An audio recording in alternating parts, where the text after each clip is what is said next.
This video is sponsored by East Coast Sports Investors. With over 30 years of experience, East Coast Sports Investors is here to help you build your confidence and your investment. Join the East Coast Sports Investors family today.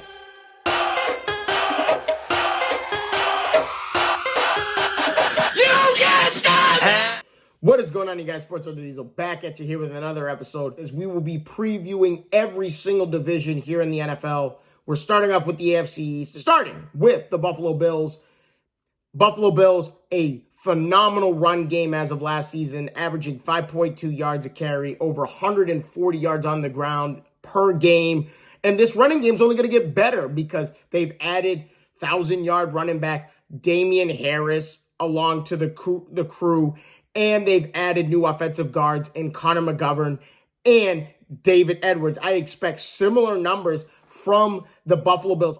They're number one in third down conversion rate. I expect to see more of the same here with the new additions to the offensive tackles, adding a good running back, a solid running back in Damian Harris. With the other side of this, the injuries killed Buffalo towards the tail end of the season last year. We're talking about cornerback Tre'Davious White and defensive end Von Miller. These guys are huge for the defensive end here.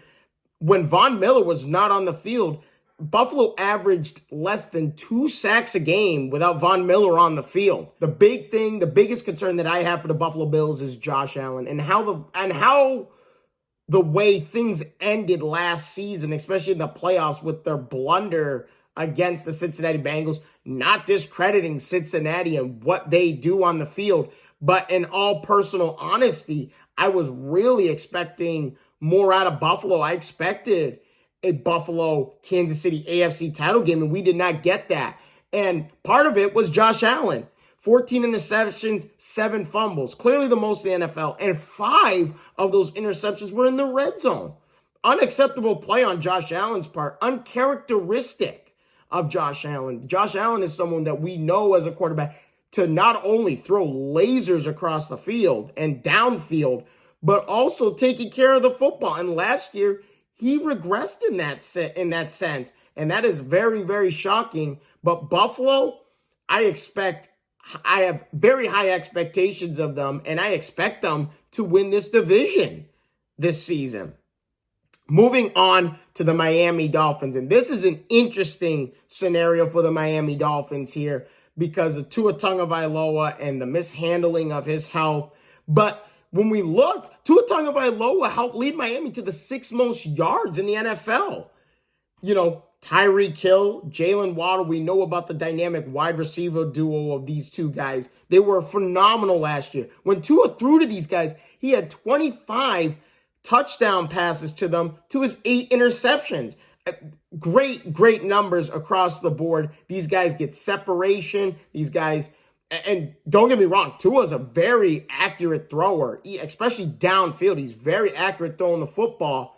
But not just in the passing game, but in the running game, they were great as well. As former San Francisco running backs, Raheem Mostert and Wilson, these guys combined to average over 4.8 yards a carry. These guys were running the football like mad. The offensive line has been great for them the last couple of seasons. But the only bright spot for Miami on the defensive end was Christian Wilkins, the defensive tackle who had 98 tackles, which, by the way, is the most by a defensive tackle since 1994. Enough said there. Miami's got to improve on the defensive end because, to me, effectively is lackluster. Teams passed really, really well against this Miami Dolphins defense. Miami allowed 66.7% completion percentage with only 8 interceptions. And they're also coming in 26th in third down stop rate. So obviously, yes, there's been improvements on the defensive end. We know Jalen Ramsey is the key acquisition for the Miami Dolphins. Will he have an impact? Of course he will have an impact. Not just in pass defending, but his one-on-one tackling is incredible. The biggest concern I have for the Miami Dolphins here is Tua Tagovailoa's health. And obviously, yes, we know about last year and the concussions. Tua, I think, is a concussion away from being out an entire season. Like, that's where the rubber meets the road.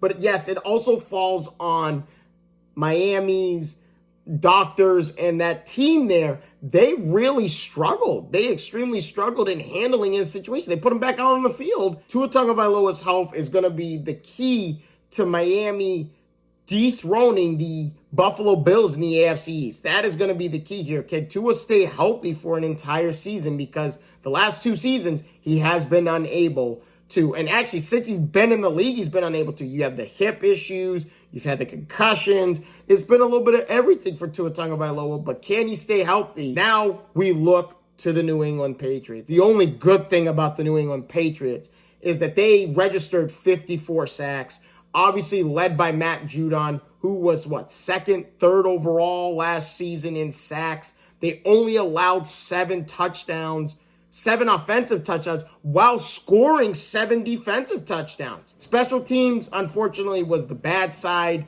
for the New England Patriots. It was lackluster. And we know special teams is one of Bill Belichick's fortes. We've seen consistency from the special teams, not just throughout Tom Brady's career, but even in the last couple of seasons leading up to last year, their special teams was phenomenal. Marcus Jones has elevated that return game a little bit, and we saw a little bit of that with the punt return against the Jets late in November.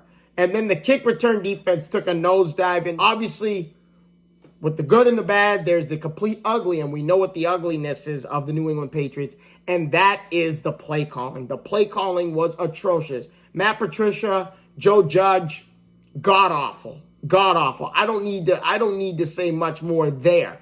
This was subpar wide receiver and tight end play. They did not get the tight ends involved. The only time the tight ends were more involved was when Bailey Zappi was throwing the football. That's the only time that the tight ends were involved. Now, granted, yes, I'll give Mac Jones a little bit of credit. Yes, he threw for 14 touchdowns, 11 interceptions.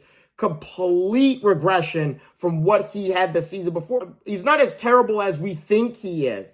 And I think the play calling had a big part of that.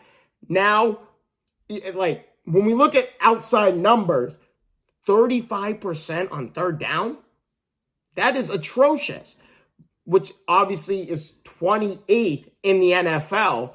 But Bill O'Brien is the new offensive coordinator. There's upside to this play calling and this offense now. They do add Juju Smith-Schuster. I'm very pleased to see that. Let's be real. The Patriots have been lackluster the last couple of seasons. And to be honest, last year, the defense was good enough to make noise in the playoffs. The offensive play calling was so bad, they didn't deserve to be in the playoffs. But with Bill O'Brien, we'll see. We will see. I think Mac Jones will have improved numbers. The Patriots messed up by not getting DeAndre Hopkins. That's where they messed up in the offseason. They had an opportunity to get him. They did not get him. Why? Don't ask me why they didn't get him, because honestly, we knew it was going to come down to money. And Bill Belichick doesn't want to pay out. I mean, yes, Bill Belichick's the coach. And I'm not saying Robert Kraft and the ownership and Jonathan Kraft and those guys are not willing to pay out money. They have done it in the past before. They'll do it again. But I think it ultimately came down to money. And the Titans were willing to give the money to get DeAndre Hopkins, and the Patriots lose out. And that's the one thing Mac Jones has not had in his career so far as a starting QB in the NFL is a number 1 wide receiver. Can Juju Smith-Schuster be that guy? I hope so. I hope he turns into 2018 Juju Smith-Schuster, where he had over 1,400 receiving yards and went nuts for the Pittsburgh Steelers. I hope that happens, but we will see. And last but not least, we have the New York Jets. Aaron Rodgers. Everyone's talking about Aaron Rodgers. I mean, yes, I get it. Get Up is just talking about Aaron Rodgers left and right in the New York Jets. Oh, they're on Hard Knocks. Oh, I'm done listening. I'm done talking about Aaron Rodgers. Yes, he brings experience and leadership, and you saw that with Zach Wilson and some of his decision-making here in some of the preseason games so far. They have a great young core. You got the defensive rookie of the year in Sauce Gardner. You have the running back. Yes, unfortunately, Bryce Hall's coming off an ACL tear, but as far as I'm concerned, they're saying he's going to be ready for week 1 of the NFL season. We will see.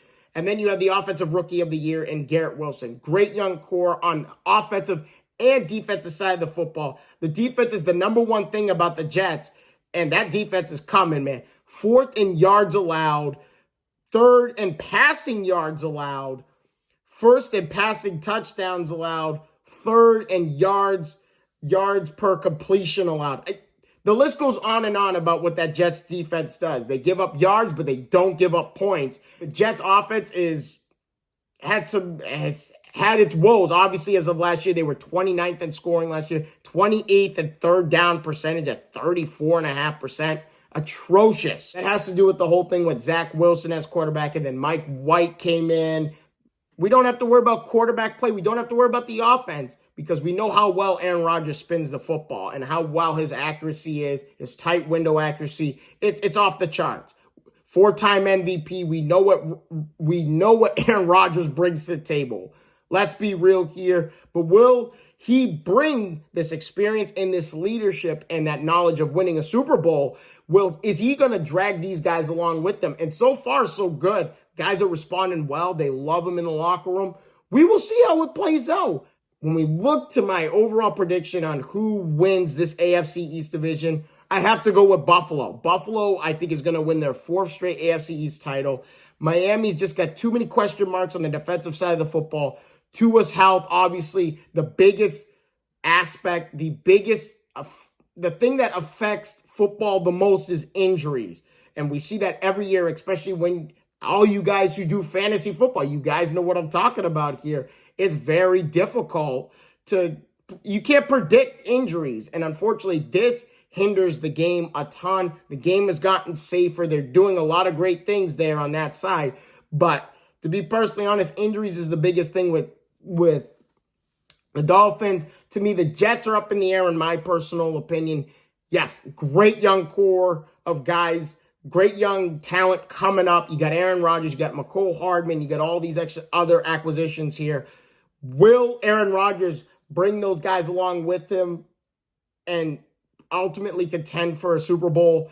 And then New England, too many question marks with New England. Mac Jones has got to prove that he is the guy in New England. Thank you guys so much for your time. If you guys haven't already, please leave a like and subscribe to the channel. I am officially on Spotify. I am listed as a podcast. So if you can't watch my videos, you can go on Spotify and listen to these videos. Please comment down below on who you think is going to win the AFC East division. Stay tuned. We got divisions left and right as we are 25 days away from the start of the NFL season. Once again, I can't thank you guys again so much enough for your time, for your support, for your energy and effort, for your comments. The positivity you guys have been giving me has been great. Thank you guys again so much. I can't wait to see all of your faces in the next one.